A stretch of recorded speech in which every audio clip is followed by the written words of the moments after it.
Hi everyone, welcome. So glad that you have made it, so glad that you've come along. Um, it is a grey day here in Edinburgh, but it was sunny yesterday. We're hoping for some nice weather over the weekend. Got some high pressure sitting off the west coast coming in for a little bit. What would be really cool is if you guys could just put in the chat where you're joining us from. That would be really awesome to see where everybody is. As you know, I'm in Scotland. So Washington DC, wonderful. Massachusetts, wow, great. Anyone else? Colorado. The Americans are Shanghai, wonderful. Americans are winning. Ireland, Taiwan, China, Manchester, Minnesota, and Edinburgh representing Germany. Wonderful. Great. This is perfect. So this gives a real indication of the internationality of these programs and the kind of students who want to come and join us here in Edinburgh. It's just fantastic that we get students from all over the world. So yeah, as Aiko said, what's going to happen is I'm going to do a brief introduction to the programs, and then there'll be lots of time for all of your questions, and I'll do my best to answer them. I'll be good on the program related stuff, but Aiko can help us perhaps with some of the any broader questions you have about joining us in Edinburgh. And then we'll also be able to point you towards further resources as well if you need them. So yeah, just to make sure you're in the right place, I will be talking about the certificate, diploma and master's MSc of two programs, one in outdoor education and one in outdoor environmental and sustainability education. I'm currently the program director of both of these programs. So I wanted to welcome you. I wanted to thank you for finding us and for joining us. Yeah, I'm really excited to get to know you all. So let me talk a little bit about the program. So the University of Edinburgh, in various guises throughout the years, has hosted these programs, but specifically the earliest one in outdoor education. And actually 2 years ago now, in 2022, we celebrated the 50th anniversary of this postgraduate program in outdoor education. It's, as far as we know, the oldest one running in the world. I'm happy to be corrected on that, but as far as I know, it is. And so we have a rich history of development of the program. It's changed in many ways over the years, with the introduction of an MSc in outdoor and environmental sustainability education in 2005. So that program is nearly 20 years old now as well. So I think initially these programs responded to a need for teachers in Scotland to have training and working in upland areas, because there was a strong ethos, and historically there has been a strong ethos in outdoor education in Scotland. And over the years, the program has developed to bring in specialists and instructors in outdoor education who wanted to develop their understanding.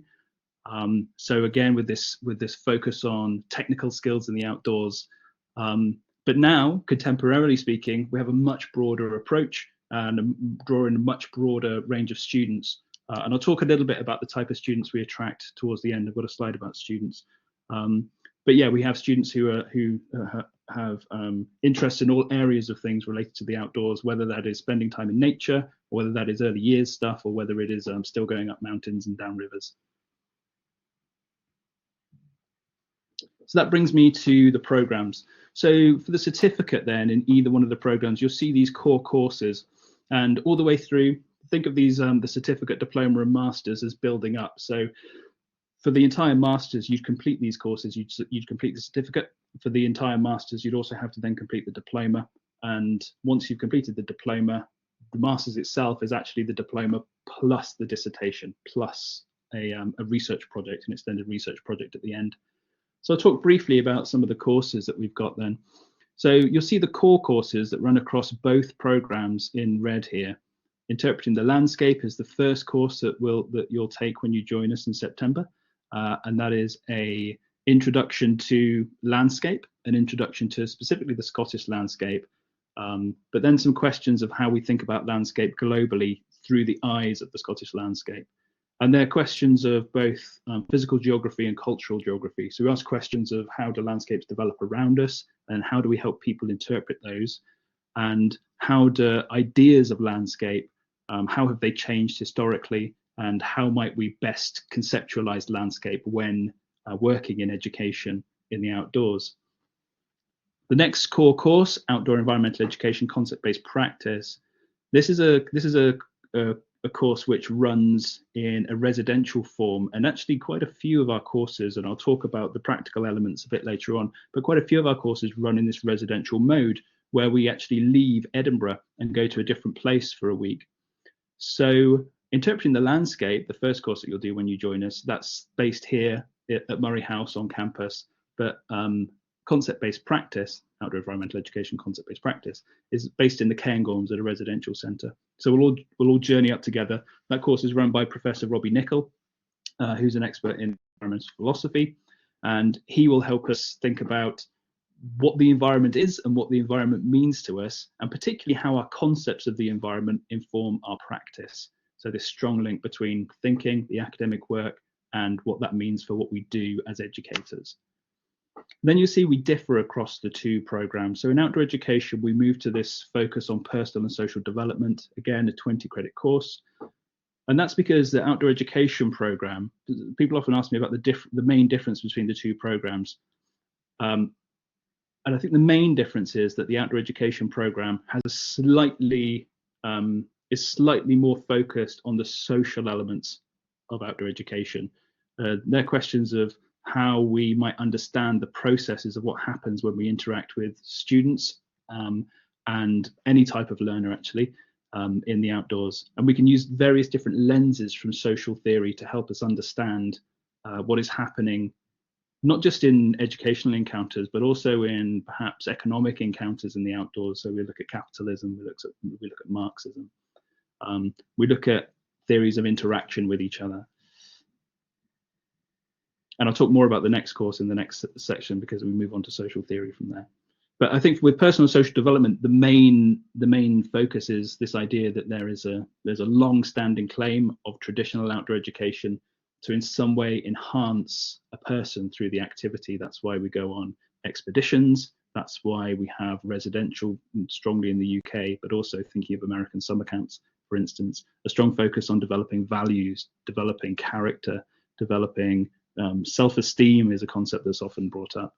So how real are these claims? And we dive into the research to understand how actually choosing different research orientations gives us different answers to that question. So it's fascinating. So jumping across from outdoor education to outdoor environmental sustainability education, you'll see the core course here is ecology and field studies, which is different to the focus for the certificate for outdoor education. Outdoor education does actually include this course, ecology and field studies, as you'll see when we move on to the next slide. But ecology and field studies is a residential course, again, similar to concept-based practice, which is held on the Isle of Rum, and students are heading out there at the end of next week. And they'll be on the Isle of Rum on the west coast of Scotland for a week. And they'll be with Professor Pete Higgins, stomping all over the island, counting newts and listening to birdsong, and also understanding the human impact on that environment. The Isle of Rum is a fascinating microcosm of interactions of environmental thinking, conservation, scientific inquiry. There are really long-standing environmental studies going on there, especially around, for instance, red deer populations. Yeah, it's a wonderful experience. I should have introduced myself a little bit, actually. I actually completed this program myself back in 2012. So I have experience of all of these courses, as well as teaching on a lot of them. Okay, so moving on to the next. Okay, so now we're getting to step on and see the larger picture of the diploma and masters. You'll see at the top of each of these columns, you'll see the core courses that I was talking about across the two programs. And then you'll see an additional one, Outdoor Environmental Education Praxis, in red. So for the diploma, you'd need to complete this course. And this course is run by Dr. Heidi Smith, and she focuses on, this course really steps back and allows you as learners to focus on what it is you have become most interested in from the course. Because what it allows you to do is think about the implication of any element of academic theory from the course and its implication for practice. and Heidi's developed a series of reflexive tasks for that. So it's highly reflexive, highly personal, highly narrative based.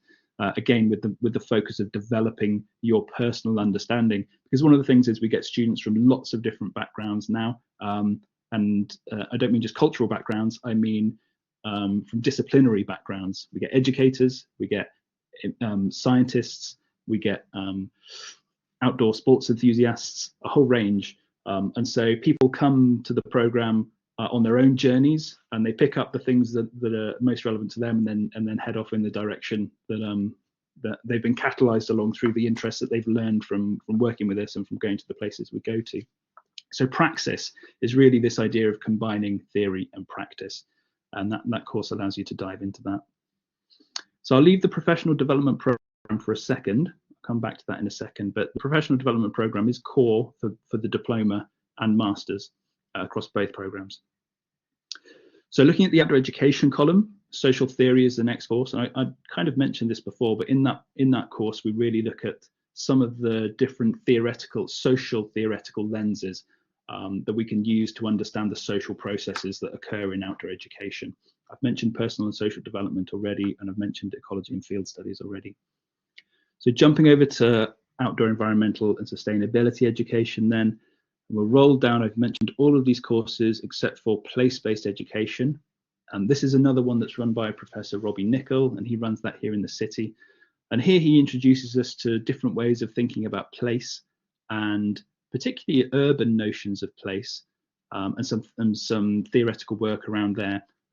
He does quite a lot of stuff on walking theory, something called psychogeography, and what it means to really dwell in the places we already know, because there's a critique of the idea of visiting romantic far-off places that aren't accessible to everybody in the everyday. If you think about, if we believe that outdoor environmental education has something to offer the masses, well, it's not going to be possible for people around the world to travel great distances all the time. And the majority of people live in urban environments. So this is a question of how we might educate in urban environments and what it means to actually think about the places we already know and what that feeling is we have for places we already love. The next course there, Education for Environmental Citizenship. This is an overview of what it actually means to be an environmentally aware citizen. And there are different theoretical perspectives on that. And in this course, you'll be introduced to those perspectives and look at some practical ways in which we as educators really hope to make a difference in these environmental crises, multiple environmental crises that we're facing. And this is the core, perhaps the main difference perhaps between these two programs is a slightly more social focus of outdoor education and the slightly more environmental focus of outdoor environmental and sustainability education. But I say slightly because there are of course elements of both between the two, and as cohorts you'd be spending time with each other and exchanging ideas as well. And there is always the option to audit course. So if you find that you're at a loose end, which you won't be, but if you find you've got still have space in your head for more stuff, then you can approach the professor or the tutor of a course and ask if you can audit without doing the assignment. So that's always an option as well. Okay, and then finally, I'll come on to the dissertation in a second. But let's move on to the professional development program. So something that makes our program stand out, I think, compared to a lot of the other postgraduate offerings, not just in the school, but here in Edinburgh, but internationally in terms of outdoor education, is our professional development program, which runs alongside the academic program, which I've just introduced you to. And this means you'll be spending a lot of time out and about in Scotland doing various outdoor activities and spending time with the tutors. There's an academic member of staff goes on each one of the PDP courses, so you have time to reflect and make connections between the academic content and activities in practice. So core to both the OE and OESE, so outdoor education and outdoor environmental sustainability education, are these courses for the professional development program. So the first one is Canoeing on the Spey. That's the first course you'll do in September, and that runs directly after Interpreting the Landscape. The next one is a brief introduction to hill skills and navigation around Edinburgh. That's a 3-day course. Later on in the program, there's a 20-day professional placement, and for that element, you will be allocated, express your interest in working with a professional organisation in and around Edinburgh, whose bread and butter work is to do with the outdoors, the environment, and education. And so for that, you will work with, for instance, conservation charities, organisations working with youth who are perhaps at risk. You perhaps work in early years settings or with schools, or at one of the number of outdoor education residential centres that we have around Scotland, working with ranger services, national parks, for instance. So whatever your interest is in, we have a host. I think we have 35 to 40 different organisations that we work with and place students with through that period. The Outdoor Environmental Education in Practice course, that runs towards the end of the year, and that's a group-oriented, highly reflexive exercise where you try and, as a group, try and draw on some of the themes that you've learnt throughout the programme, and then you run a small education session for the rest of the cohort. And it's a really nice, by then the weather's a bit better, and it's a really nice kind of open, not assessed, nice open reflexive discussion about well, all of the stuff that you've covered through the course and what you think it means for your practice. And the very last residential trip we do is the multi-activity residential, and that's at Furbush, which is the university actually owns an outdoor education centre on Loch Tay, which is just a couple of hours away. So we go there for a week all together, and you get to spend some time perhaps away from us working with the instructors there on various different activities, whether that's windsurfing or mountain biking or hill walking or river kayaking, for instance. And those will be in much smaller groups because it's a multi-activity setup there. But I will be there, and other staff from other academics from the program will be there as well, and we'll be hanging out in the evenings and exchanging ideas, and again, helping you develop and reflect on what you've got from the program. Okay, so these are the elements of the PDP that cross across both OE and OESE. Where the professional development program differs for each course then. So core on outdoor education is a week of summer hill walking, a week of winter mountaineering, and a week west coast sea kayaking. And again, the students are about to go sea kayaking. At the end of next week, we'll be heading out to the Ardnamurchan Peninsula on the west coast, and we'll be doing sea kayaking for a week there. And then there's an optional rock climbing course, and optional courses have a fee attached to them, an additional fee. I can't recall what that is. It's somewhere in the region of a couple of £100, I think, for each additional course. But I might be able to find that information online if somebody wanted it. So, for instance, the outdoor environmental sustainability education students, your core PDP courses are the ones I just talked about here. And then all the other PDP courses are optional to you. So there'll be an additional charge if you want to do any one of these courses. And this fact, again, is something that's another difference between the two programs. Perhaps the outdoor education program has a slightly stronger focus on the outdoor activities, whereas OESE has a slightly less of a focus on that, and is unless you want it to have, and you can take these optional courses. And this difference is reflected in the overall fees for the two courses as well. Okay, placement I mentioned just now, so I won't dwell on that. Just aware of time. But as I said, we have a list of 30, I think it's 35 to 40 different organisations that we place students with, including schools, charities, even universities. We had a student go and work at the University of Highlands and Islands in their adventure department, for instance, this year. Okay, so then finally for the masters, you would need to complete a 60-credit research project on top of all those courses that you'd already done. So one reason our program is 15 months rather than the 12 months that is usual for the programs here at Moray House. I think we're the only master's course that is 15 months. There is a longer course, which is a master's in transformative learning and teaching, which is 2 years, but in that you get a teacher qualification at the end. So that's longer because you have school placements. Here with our programs, there's no school placements.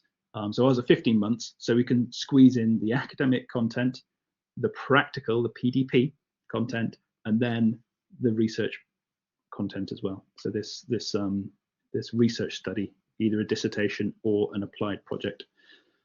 And as you can see here, it explains on the screen, it's a major piece of work. It's for the dissertation, it's about 12 to 1500 words, about 1,000 words. So it is an extended piece of independent research activity that you do.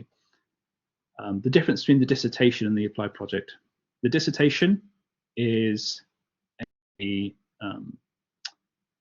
research study which focuses on an individual topic and answers the question in an academic way using some kind of methods to collect data and then make sense of that data in general. That's generally how it works. The applied project is different in that it is a shorter piece of academic work, usually around 6,000 words, which leads to the creation of a practical resource which solves a professional problem. So the things that people have created in the past are things like website resources for teachers focusing on specific issues or specific questions, for instance, around sustainability or embedding the UN Sustainable Development Goals into specific curriculums, perhaps from their home countries. A completely different example, I supervised a student last year who created a resource that was a podcast, and they created a 52-minute podcast, which was an attempt at informal environmental education to reach an informal audience and to educate them around different worldviews, specifically the worldview of animism, the idea that there is no disconnect between culture and nature, and that we can explore that through stories and through a storied approach. So you see there are very radical different ways that you can create this resource that solves a professional problem. So these two approaches, dissertations and applied project. Dissertations, you can do a whole range of things. We're very lucky here to have lots of expertise within the team. And you can find out about the team on the Contact Us section of the Outdoor and Environmental Education Team webpage, on the green web pages, that is. And you can click through and look at all our profiles on there.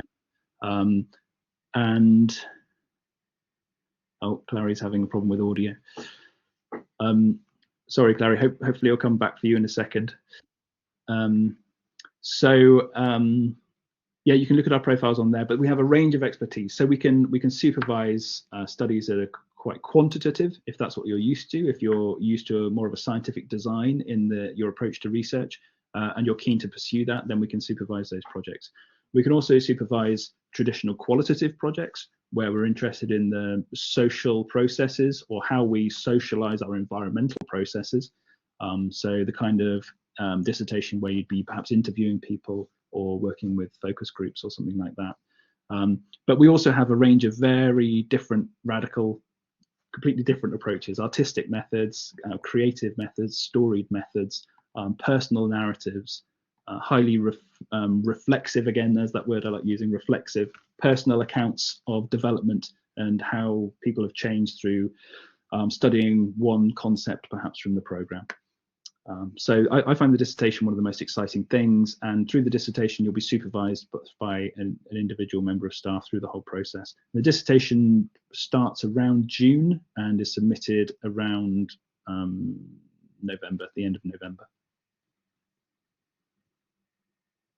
Okay, so there are some links, and I noticed that ICO has also posted some really useful links there.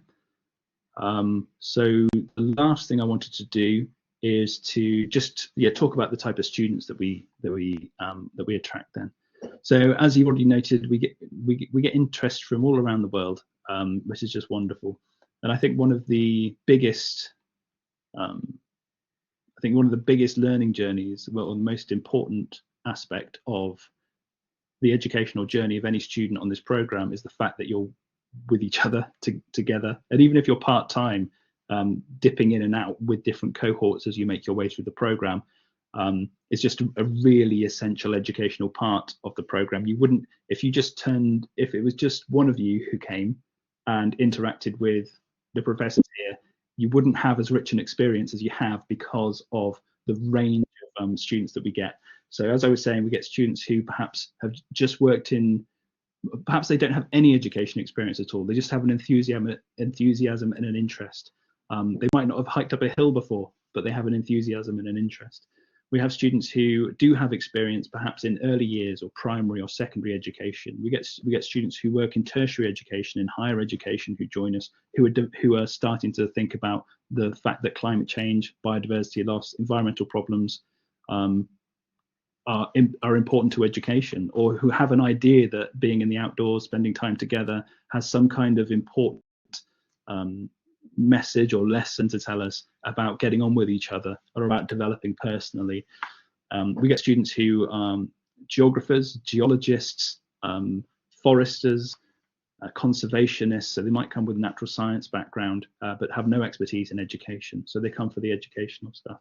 And then, as I was saying, we get people who are already climbers or surfers or mountain bikers who want to develop their passion into a career. So these are the other types of students we connect, we gather. And then, of course, students who overlap with all of those things, and then occasionally students who are none of those things. So Louise, who, if you look in the center image here, she is on the left-hand side. She did do some diving, but she had a career in the city in London, working, I think, in advertising for a long time, and then found our degree and wanted to do something different and came and joined us. So yeah, we're a motley crew, I guess. we have a big plurality of thoughts, ideas, approaches, and histories and journeys as well. So yes, police officers, social media influencers, mountain climbers, all types, exactly. Okay, so that's it from me. I think I've covered everything I wanted to, but no doubt there'll be questions, and I think we've got a good amount of time for that. Oh, look, half an hour exactly. So I think I'm right in thinking that the best way to answer questions is going to be to type them into the chat, and we'll respond that way. That's exactly right. Thank you so much, Dave. That was brilliant. And yes, if you could please type any questions you have into the chat. I think I was able to get everyone's tech issues sorted, so hopefully everyone can hear us and see us. And the instructions here say to make use of the hand raise, but no need to do that. Just go ahead and type your questions into the chat and we'll take them in as they come. I did think, though, whilst I was looking up animism, I did think, though, you were speaking about the length of the program, and I was thinking that maybe we should talk a little bit about block teaching and the kind of way the program is taught, and also mention that the program starts a wee bit earlier than our typical programs. Would you be able to speak to that? Yeah, absolutely. So Aiko has posted a link to the timetable somewhere. I think I saw that. Yes, it's just on the program structure page at the very bottom. You can see the schedule, the calendar. Okay, great. So that's yeah, clicking on that calendar is probably the best way to, well, one of the best ways in connection with our web pages, which explain the course structures. Is one of the best ways to visualize how the program works. So quite differently to the other programs taught here at Moray House, which I think work on a 10-week timetable, where you take an academic course and you'd perhaps have a 2-hour lecture on a Monday, every Monday for 2 weeks. None of our courses work like that. In general, pretty much all of our courses work in what we call a block format. And that means that we deliver an academic course, a 20-credit course, for instance, the first one, Interpreting the Landscape, over a 5-day intensive week, where we spend those 5 days together, pretty much from 9 o'clock till 5 p.m, covering the content of the course. So this works really well for a number of reasons. It is really, really useful to be able to teach an academic course and then go away on a PDP residential experience. For instance, the first few weeks, interpreting the landscape academic course, that's in pretty much the first week after your induction. And then straight after that, you're off in the Cairngorms canoeing, largely on the River Spey.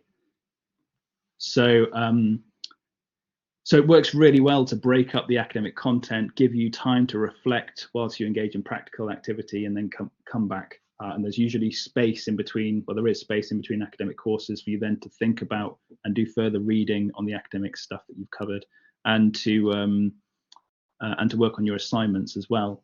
There's another reason why the block teaching works really well, and that is to allow part-time students to do the program more easily than they would if we use the regular delivery of weekly sessions. So, for instance, if you're joining us part-time, you can take a week of leave from work and come and join us for perhaps 2 academic courses in a year. And that allows you to complete the course at your own pace and still remain in work. So that's another reason it works really well. And then I mentioned us starting a bit early. Yeah, we start right at the beginning of September. I can't remember the date off the top of my head, but it's on the timetable there. You'll see induction. I think it's the first week in September. Yes, I think that's right. It says definitely on the Grief Finder. So when you go to apply, the correct date is there. Yeah. Yes, we've got some good questions now. Okay, let's jump in then.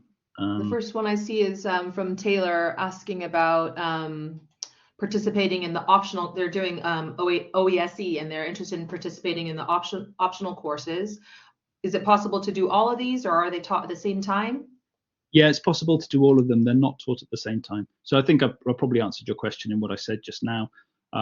Again, if you look at that timetable online, you'll see the practical courses, the PDP courses, and you'll see how they're also block taught.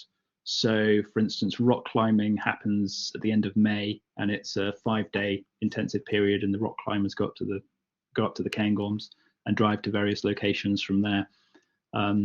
So yeah, it's not a problem to be able to do that.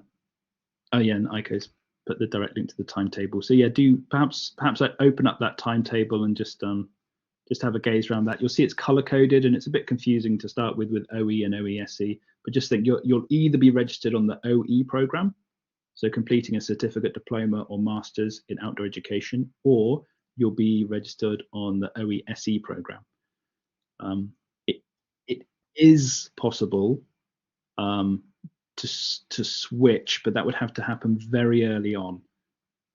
So it's much better to get an understanding of the difference between the programs to start with. Go back through this presentation, watch the recording again, follow up with any questions to me, of course, and try and choose the right program to start with. Okay, so a question from Jess: what sorts of careers do graduates go into? Yeah, okay, so the question of careers is really, really difficult to answer because it is so much about your personal journey. This really isn't a teacher education course. You don't end up with a qualification as a teacher, and you don't end up with any professional qualifications, for instance, in mountaineering or rock climbing. If you were interested in that, then you'd be much better off going and doing an intensive instructor training course, for instance, offered by someone like Glenmore Lodge in the Cairngorms. So yeah, it really is about what you want to do, what you come with, and what you personally pick up from the program, because there's so much individual choice about what you can study. So many of the different assignments are personal and reflexive and allow you to focus on whether it is something to do in the physical sciences, geography and geology, or whether it is something to do with education specifically in the early years, in secondary, working in public and informal education. So yeah, people go on to all sorts of things. But some of the things I can think of are working in outdoor centres, working for exactly the kind of organisations I mentioned in placement. So working for ranger services, working for conservation charities, environmental education charities, working, and so many more organizations these days are looking for experts who can write copy and who can present on environmental, climate change, biodiversity issues for their organizations, sustainability advisors, these kind of things, especially if you're on the OESE.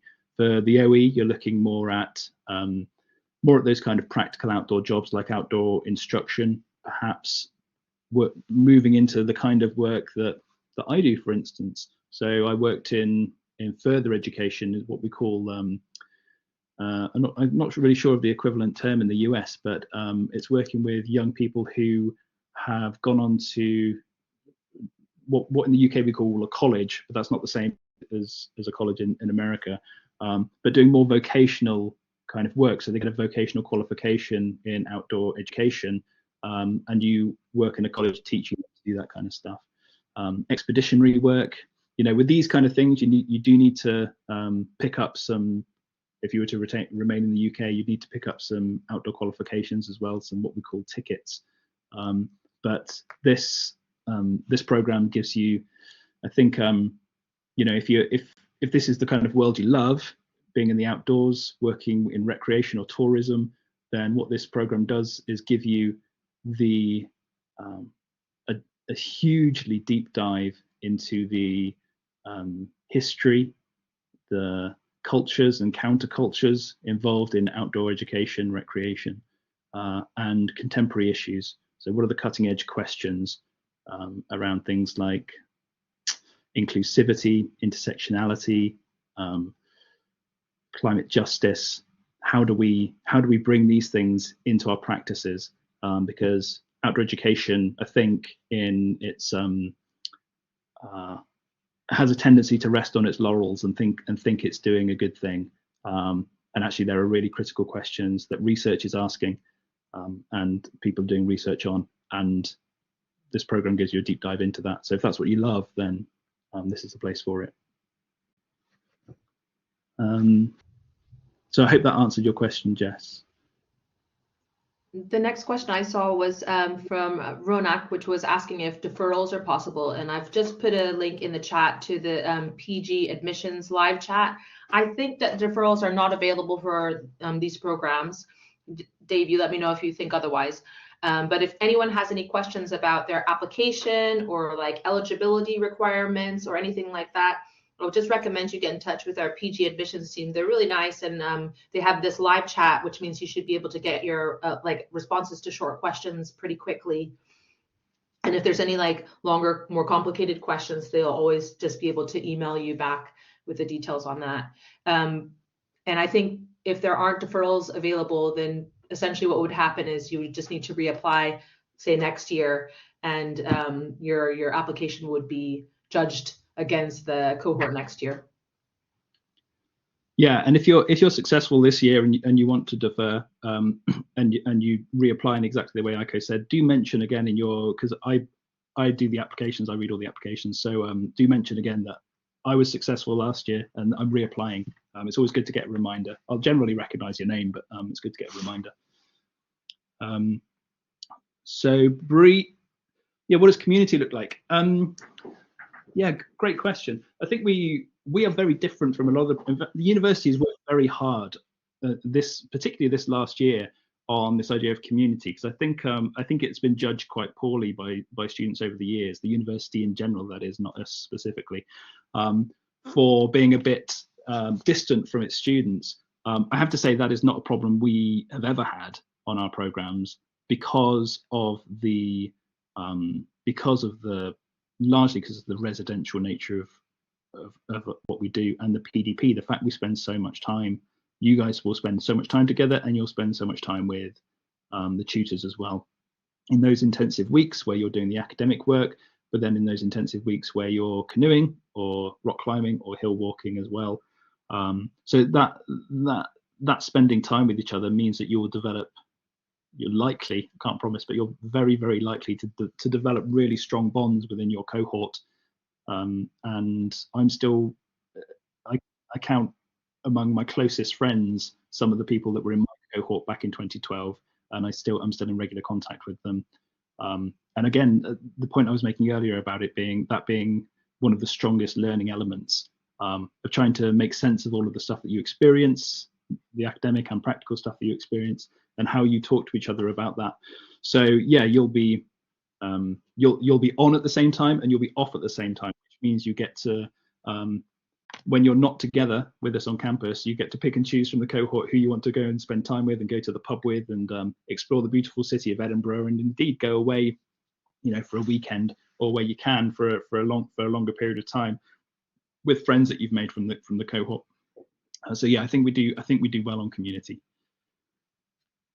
And then a question of living on campus. So different students do different things. When I came, I can't remember how I did it. I think ICO might be able to help us with accommodation, but I think I found some kind of student website where random postgraduates were saying, do you want to live together? So I didn't live with anybody from the program. I lived with 2 students doing international masters in international development, and a PhD student who was doing, I think it was something to do with artificial intelligence, even back in 2012. So I really liked it because I got to be with the outdoor ed students during the day, and then I'd go home and learn about the wider university and other programs from these guys I was living with. What we do is we set up a Facebook group for the incoming students, and we ask existing students to set this up so that you get a space. So it will be the 24-25 OESE Facebook group, where you get a private space where you can all interact with each other. And I won't be in there. No, none of the academic staff will be in there. And you can all interact with each other. And if you want to live with other people who are joining you, then you can start to make those arrangements. Certainly, students use the university accommodation as well. On campus is a bit of a tricky term because there isn't really a campus. The university is kind of spread throughout the city in a kind of rhizomatic kind of a situation. So there are different student accommodations in different areas of the city, but there's certainly student accommodation right next to the Moray House campus. So I think that's all I have to say on that. And from there you can follow up with ICO or the university accommodation website. Yeah, I was just so I have put the university accommodation website. I think you really ticked off most of the stuff I was wanting to say about that. There's definitely different accommodation options, and it's kind of up to your own preference and price point, which one you want to take. And there's also information that there's a link to something called Domus. I don't know how that's meant to be pronounced, on the accommodation website that I linked to, which is maybe what Dave is talking about, using to find other postgraduate students that you want to get together with to find private accommodation or just a flat. I think the university still is guaranteeing, I mean, it's not free, but they guarantee a place for international students, and a university accommodation place for international students. So you can kind of rest assured about that. And closer to the start of term, we will send around pre-arrival information for offer holders, where you will find, I think we have our own accommodation person, basically, because these programs start a little bit earlier than typical master's programs. So we have a kind of special situation to ensure that you'll be able to have somewhere to stay right from the start of term. But I mean, there's really been all sorts. There was some people who had a van, or camper van life. I've seen all sorts of different ways that students on this program have lived. And as the program is block taught, it can mean that you don't have to necessarily be on campus or near to Moray House campus anyway, as much as a traditional program would be. So that gives you a wee bit of flexibility, maybe to find cheaper accommodation slightly outside of Edinburgh city centre, for example. But yeah. Yeah, definitely. I know at least one student who's an international student who's living in Dalkeith to save some money. And also another great thing, and Dave, you mentioned that as well, about the Facebook group, is because this program's 15 months, you will have a period of time where you're overlapping time-wise with students from the cohort before you. So, there's an opportunity there to get some really good tips on where to live, or, exchanging hiking boots or whatever supplies or equipment. which is going to be able to help you as well. So you might just get a lot of intel from the previous cohort who should still be kicking about in Edinburgh when you arrive. Yeah. There are Great. loads more questions, so I'm conscious of time. I'll just jump into Sydney. In the structure of the program, your typical living arrangements. I think we've probably answered that with what we've said, but I think the majority on the full-time program live close to or in the city, because it is useful to be able to get in and out to campus still, because a lot of the stuff does happen on campus. Opportunities to do the program part-time. I think those will probably be on the admissions website. You'll see the different routes available, but there are a couple of options that trying to remember. So there's the full-time option, then there's a 2-year part-time, and then there's is it 1 to 6 year ICL? Part-time intermittent. Can I speak to that quickly, Dave? So, sure. and as you mentioned during your presentation, there's the PG certificate, there's a PG diploma, and there's the full master's as well. So we're trying to make this as inclusive or accessible to as many students as possible. People who maybe are working full time and they only can afford to take a couple of weeks off at a time, they might choose to apply for the PG certificate, and they find they really enjoy the classes, they're really successful in the classes, and they can then kind of transfer over to or build up into the PG diploma. They find that they're enjoying that, and then they can kind of move over into the full master's. There's a lot of flexibility there if you achieve the right marks to be able to move through the different degree levels within the programs. But yeah, so Dave mentioned there's a part-time intermittent study route, and that means that that's more to do with the fees, or the way that you would pay the fees rather. And part-time intermittent study, ICL, it's sometimes called, means that you have the flexibility to pay for your courses on a course-by-course basis. So you would just have to pay for the course before you start taking the course, which is as opposed to the full master's where you would have to pay your full tuition fees at the outset of the program. So if you're choosing to take the program part-time intermittent studies, then it's mostly to do with the fee payment, I think, the flexibility there. Great, perfect. Clarke asks about future careers. So I've had a crack at answering that already, but there's also a question about a placement and internship. So with the placement, what we do is we have what's called a placement fair. So we have a number of the providers come along and do presentations on their organizations. So you get a flavor of the type of organizations that are here. We currently have a PDP administrator who is excellent at organizing all of that and setting students up with the correct, what we call host, the correct place for them to spend that 4 weeks. And actually students don't always spend the 4 weeks in the same place. They might spend 2 weeks somewhere and 2 weeks somewhere else. So that's always an option as well if you've got several interests. Taylor's excited, me too, that's good. Sydney, who would we contact about questions that arise through the process of deciding to accept our offer, for example, with scholarships, international processing, finding housing, etc.? Good question. I think. Okay, I put the link to the PG admissions live chat. Again, admissions can help you with most of the questions that she was concerned with there, or Sydney was concerned with there.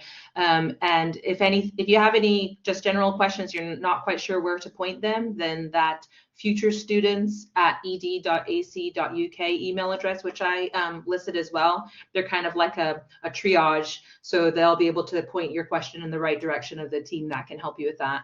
So definitely make use of those, I think, and they'll be able to get your questions answered by the right person. Perfect. So Clarke, again, you're asking a similar question. I don't know about internship being a requirement. I mean, the placement is a requirement of the PDP, but we'll organise that when you arrive with us. But then you ask about international students getting permission to work. I don't actually know how that works, but I feel like international students do work. So I don't know if Iko knows anything about that. Yeah, definitely. I'll put a link in the chat to the immigration services team at the uni. And I won't speak to any individual because each international student will come with not restrictions, but like a set amount of time they're allowed to work per week, and it will say that on your student visa. So, but the immigration services anyway can help you to just clarify exactly how long you can work and what kind of work you can do if there's any restrictions on that based on your personal circumstance. So I'll pop a link in the chat just now. Great, thank you. So Anista says, does this section with you mean we've automatically gained admission? And no, this is a session that is open to the public, anyone who might be interested in this program. So people find out whether they have an, or applicants find out whether they have an offer through our university admission system. And once you've applied, you just need to kind of check back and you'll find out whether your status has changed, whether you have an offer. Yeah. Olivia, thank you for this. It was fabulous, informative. What is living in Edinburgh like for graduate student, cost of living, demographic, things to do? Living in Edinburgh is amazing. It is a incredibly culturally rich, beautiful city in a beautiful place with beautiful places to go. I'm a bit biased though because I live here and I love it. So yeah, it is. It's a hugely culturally diverse place, really international city. The university is giant, but we're one of, I'm going to need help here, 3 or 4 universities in Edinburgh. So you have all the students from those universities as well, all mingling together. And then for things to do, there's Edinburgh University Students Association. They have tons, you should visit their website, tons of groups, associations, sporting activities. It's just a extremely, it's a world-leading university, and it has all the kind of resources you'd expect a world-leading university to have. I'm always a bit surprised that our programs exist here, if I'm honest. So it's just amazing that they do. Cost of living, yeah, I wouldn't say it's cheap, and I think that there is competition for living. So definitely get, once you've got your place sorted, try and get on top of accommodation as soon as possible, I'd say. So Carmen, thanks so much. Yeah, okay, this is a question I've seen before. The annual fee, yes, that the fee is for the 15 months. Yeah, so annual is not the correct term. It's the program fee is what it should be. Jess, no problem. So Olivia, I have been working in the outdoor and environmental education field, and I'm wondering how a degree at Edinburgh can help propel me in this work in a different, more sustainable way than continuing down the path I'm on now, work experience. How have you seen this manifest with other students that are really working in relevant fields? Yeah, I think there's always something to be, well, there's a couple of things. Firstly, there is the catalyst, the propellant of this, of the time spent with people discussing the things that you're already passionate about. It was a huge catalyst for me. I wouldn't be doing what I'm doing if I hadn't done this program. And that seems to be the case for other people as well. It helps them understand the work they're doing better, and they get better at what they're doing as a result of it. So I think there's both the understanding, and then particularly on this program, the connection to practice, the way we move backwards and forwards between lots of different theory, which you can start to, as students do this, they start to get interested in what they're interested in, and then they read more about it and go off in the direction that interests them. So we can never really predict what's going to happen, which is a challenge and also wonderful. But yeah, in terms of personal development, I think it's a really rich program. And then the second element is the fact that you get a master's out of it. And that's, I'm not trying to do the hard sell on this. You can go to, there's plenty of other good universities doing, offering masters. One of our main, you could call them competitors, but we don't. An organisation, the University of Cumbria, they offer a masters in outdoor experiential education down in the Lake District.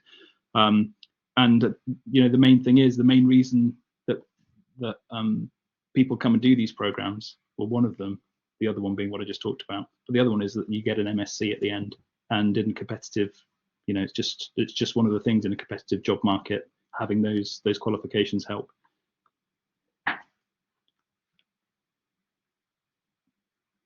Okay. So Sydney again. What is the longest period of time that we are away from our housing during the program? So if you have a look at the timetable online that was shared, I think the longest is a fortnight, and that is for the sea kayak and field studies and ecology that happens on the Isle of Rum, and they happen consecutively. So have a look at the timetable that was shared, and have a look at the end of April, and you'll see that there's half the group go sea kayaking for the first week, while the other half is on Rum, and then we stay on the west coast and switch over, and the guys who are on Rum start sea kayaking, and the guys who are on sea kayak go to Rum, as I said. But some students don't do both of those programs. For instance, an OESE student who doesn't select sea kayaking will just go out to Rum and then come back, so they'll only be away for a week. Could you please provide me with detailed information on the application process for cross-majoring in the MSc program? I don't know what cross-majoring means, but there is an application website that you start your application on. That's all I know. Yes, I'll share the link to the degree finder as well. So there's details there on kind of how to make an application. But yes, I also don't know what cross-majoring means.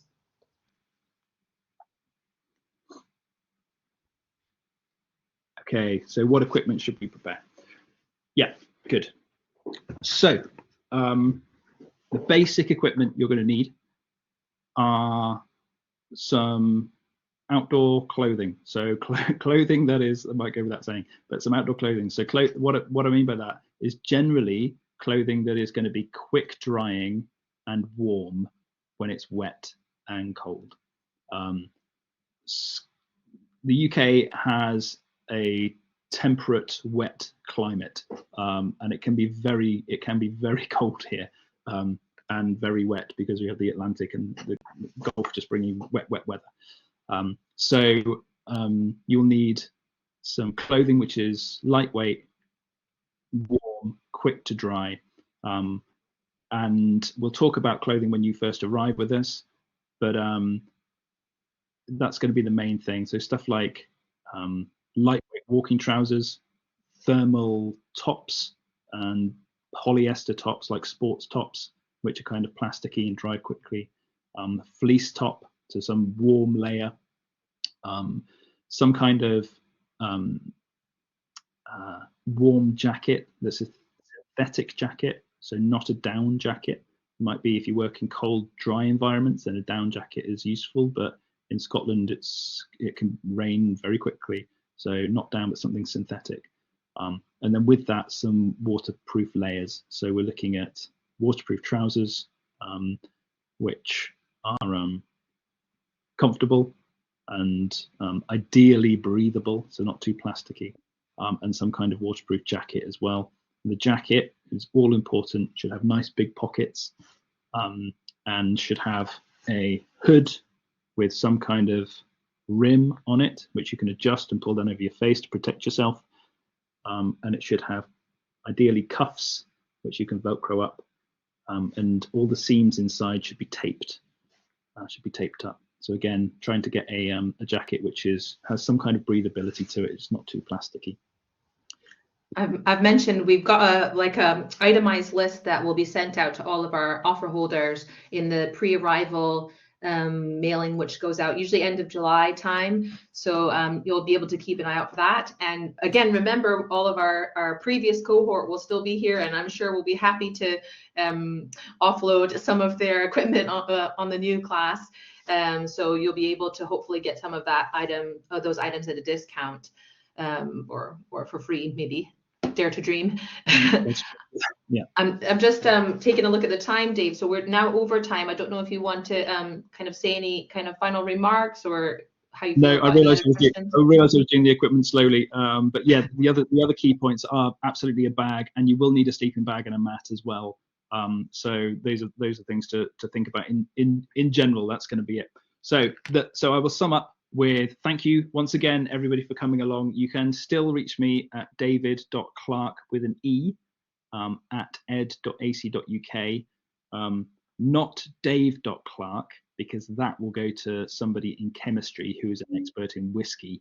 Unless you want to know whiskey, you can contact him. Okay, so thanks everybody, and take care. Hopefully see you soon.